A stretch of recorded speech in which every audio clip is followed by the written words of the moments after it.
కేంద్ర ప్రభుత్వం కొన్నేళ్లుగా భూములకు సంబంధించి పెద్ద ఎత్తున కీలకమైన మార్పులు చేస్తూ వస్తోంది. ముఖ్యంగా 2024 సంవత్సరం నాటికి దేశవ్యాప్తంగా భూమి హక్కులకు ప్రభుత్వమే హామీ ఇచ్చే వ్యవస్థ అయిన టైటిల్ గ్యారంటీని తీసుకురావాలని లక్ష్యంగా నిర్దేశించుకుంది. మరి ఇది జరగాలంటే కేంద్రం క్షేత్రస్థాయిలో తీసుకోవాల్సిన జాగ్రత్తలేంటి? రానున్న రోజుల్లో ఎలాంటి చట్టాలను రూపొందించాల్సిన అవసరం ఉంది? ఇప్పుడు తెలుసుకుందాం. ఎప్పటి నుంచో భారతదేశం మొత్తంలో కొన్ని కీలకమైన మార్పులకి కేంద్రం ప్రయత్నం చేస్తూ ఉంది. అందులో భాగంగా వచ్చిందే national land records modernization programme NLRMP.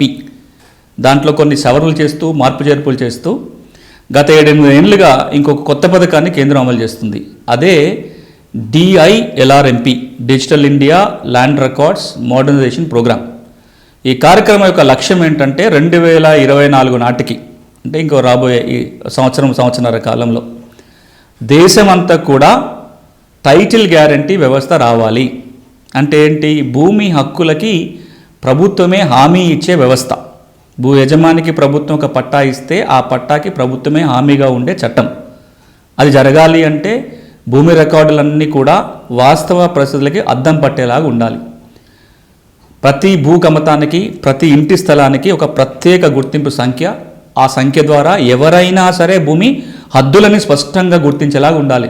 Surveyor కాదు, ఎవరైనా సరే ఆ టెక్నాలజీ గురించి అవగాహన లేని వాళ్ళు కూడా, ఇప్పుడు మనం ఎట్లయితే ఒక ప్రదేశం నుంచి ఇంకో ప్రదేశం పోవాలంటే గూగుల్లో లొకేషన్ పట్టుకొని మనం ఎవరిని అడగకుండా కూడా వెళ్ళగలుగుతున్నాం. అదేవిధంగా భూ కమతాలను కూడా ఎవరికి వాళ్ళ సెల్ ఫోన్లో వాళ్ళ భూమి బౌండరీ గుర్తించేలాగా ఒక సర్వే జరిగి ప్రత్యేక గుర్తింపు సంఖ్య ఉండాలి. ROR చట్టం స్థానంలో టైటిల్ గ్యారంటీ చట్టం రావాలి. భూమి టైటిల్ రిజిస్ట్రేషన్ వ్యవస్థ రావాలి. Deed registration system, document registration కాస్త పోయి టైటిల్ రిజిస్ట్రేషన్ రావాలి. ఎక్కడి నుంచైనా ఏ భూమినైనా రిజిస్ట్రేషన్ చేసుకునే వెసులుబాటు ఉండాలి.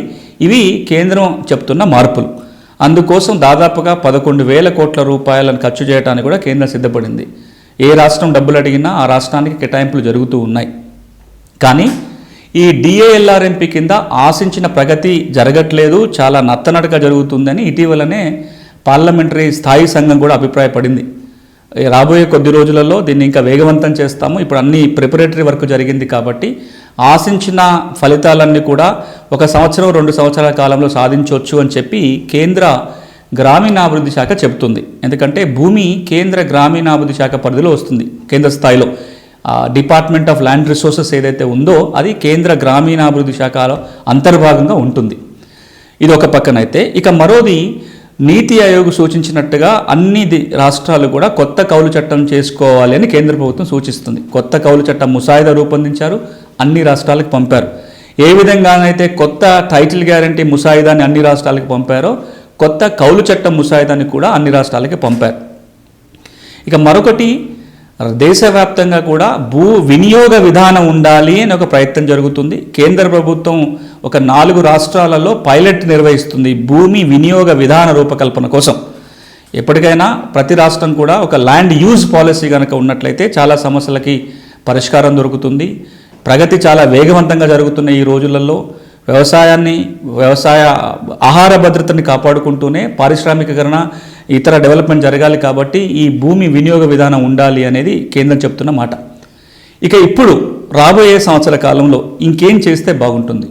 అందులో మొట్టమొదటిది, ఈ కొత్త టైటిల్ గ్యారంటీ ముసాయిదా ఏదైతుందో అన్ని రాష్ట్రాల మీద కొంత ఒత్తిడి పెంచాలి. అన్ని రాష్ట్రాలకి మళ్ళీ కేంద్రం చెప్పే ప్రయత్నం చేయాలి, వాటి లాభాలను వివరించాలి. ఈ టైటిల్ గ్యారంటీ మీద కూడా విస్తృతంగా రైతాంగానికి అవగాహన పెంపొందించితే దాని యొక్క ప్రాధాన్యత తెలుస్తుంది. రాష్ట్ర ప్రభుత్వాలు కూడా ఆ వైపున ఆలోచన చేయడానికి అవకాశం ఉంటుంది. ఇక కౌలు సమస్యల విషయానికి వచ్చినట్లయితే కౌలుదారు రైతుగా గుర్తింపు పడకపోవటం వల్ల ఏ మేలు పొందలేకపోతున్నాడు. కాబట్టి చట్టాలలో కొంత మార్పు వస్తే ఆ సమస్య తీర్చొచ్చిన ఉద్దేశంతో నీతి ఆయోగ్ ఆధ్వర్యంలో కొత్త ముసాయిదా రూపొందింది. దానికి అనుకూలంగానే ఆంధ్రప్రదేశ్ ప్రభుత్వం 2 ఏళ్ల కింద ఒక కొత్త కౌలు చట్టాన్ని రూపొందించింది. క్రాప్ కల్టివేషన్ రైట్స్ యాక్ట్ పేరుతోటి. అది నీతి ఆయోగ్ రూపొందించిన ల్యాండ్ లీజింగ్ యాక్ట్కి ప్రతిరూపమే. కొన్ని చిన్న మార్పులతోటి ఆ చట్టాన్ని ఏపీ చేసుకోవడం జరిగింది. ఇంకే రాష్ట్రం కూడా ఆ వైపున ఆలోచన చేయలేదు. తెలంగాణలో కూడా కౌలు సమస్య చాలా పెద్ద ఎత్తున ఉంది. కౌలుదారులను గుర్తింపు లేకపోవటం వల్ల ఎలాంటి మేలు అందని పరిస్థితి మనం తెలంగాణలో చూస్తున్నాం. కాబట్టి అన్ని రాష్ట్రాలు కూడా ఈ నీతి ఆయోగ్ రూపొందించిన ముసాయిదా చట్టాన్ని అధ్యయనం చేసి దానికి అనుకూలంగా చట్టాలు రూపొందించుకునే ప్రయత్నం చేయాలి. ఇక అంతిమంగా ఎప్పుడైనా సరే భూమి రాష్ట్రానికి సంబంధించిన అంశం రాష్ట్ర శాసనసభనే చట్టం చేయాలి, రాష్ట్ర ప్రభుత్వాలు అమలు చేయాలి. కేంద్రం కేవలం మార్గదర్శకాలు మాత్రమే ఇవ్వగలుగుతుంది, డబ్బు మాత్రం ఇవ్వగలుగుతుంది. కాబట్టి ఆ సౌకర్యాన్ని వినియోగించుకుంటూ కేంద్ర ప్రభుత్వం భూమికి సంబంధించి చట్టాలలో ఎలాంటి మార్పులు ఉంటే బాగుంటుంది, భూమి రికార్డుల్లో ఇంకేం చేయాలి, భూమి వినియోగ విధానం ఏ విధంగా ఉండాలి, లేదా భూమి విధానం మొత్తంగా భూమి వినియోగ విధానం కాదు ల్యాండ్ పాలసీ ఏ విధంగా ఉండాలి, ముసాయిదాలు రూపొందించి అన్ని రాష్ట్రాలకు పంపి కొంత గైడ్ చేయగలిగితే కనుక మరిన్ని మెరుగైన మార్పులను సాధించడానికి అవకాశం ఉంటుంది. ల్యాండ్ రిఫార్మ్స్ని అమలు చేసినప్పుడు కేంద్రం ఎట్లయితే క్రియాశీలక పాత్ర వహించిందో ఇప్పుడు ఈ అన్ని మార్పులు రావడానికి కూడా కేంద్రం కొంత దిశ నిర్దేశం చేసినట్లయితే మరింత వేగవంతంగా ఆశించిన మార్పు తెచ్చుకోవడానికి ఉపయోగపడుతుంది.